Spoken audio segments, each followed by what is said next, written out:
Ju përshëndes të gjithëve të nderuar shikues, është edicioni i lajmeve në News 24. Rreth 27.000 maturant në të gjithë vendin i nënshtrojnë sot provimit të parë të maturës shtetërore dhe do testohen për gjuhën e huaj. Provimi ka filluar në orën 10 dhe përfundon pas 2 orë e gjysmë.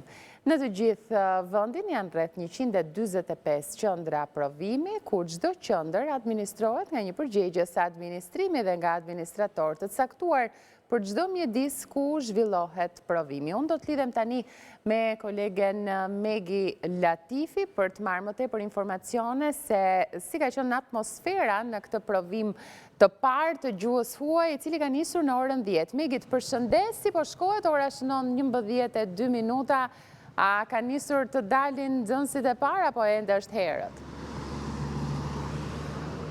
Të përshëndes Nisida, unë ndodhem në ambientet e shkollës 1 Maj, ashtu sikur sa ju e përmendët, janë 27.000 studentë të cilët i nënshtrohen sot provimit të parë të maturës shtetërore për të pasuar edhe me provimet e tjera. Sot zhvillohet provimi i gjuhës të huaj, ka nisur mbledhja e të gjithë grumbullimi studentëve në të gjitha shkollat e vendit në orën 8:30, më pas në orën 10 të gjithë nxënësit janë nënshtruar provimit dhe janë ende në proces. Të paktën deri më tani në ambientet e shkollës ku ndodhem nuk ka asnjë nxënës që të ketë dalë.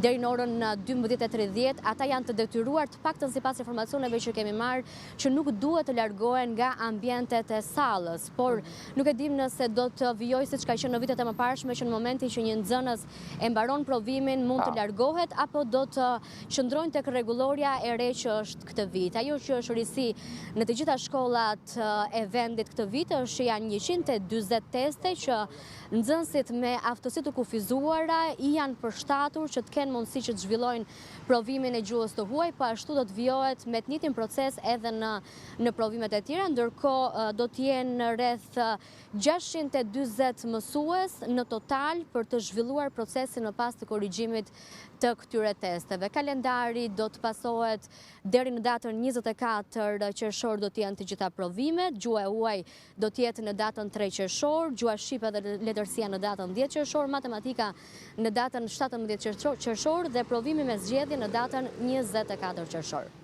Mirë, faleminderit Megi për informacionet që përcollen nga shkolla 1 Maj. Faleminderit.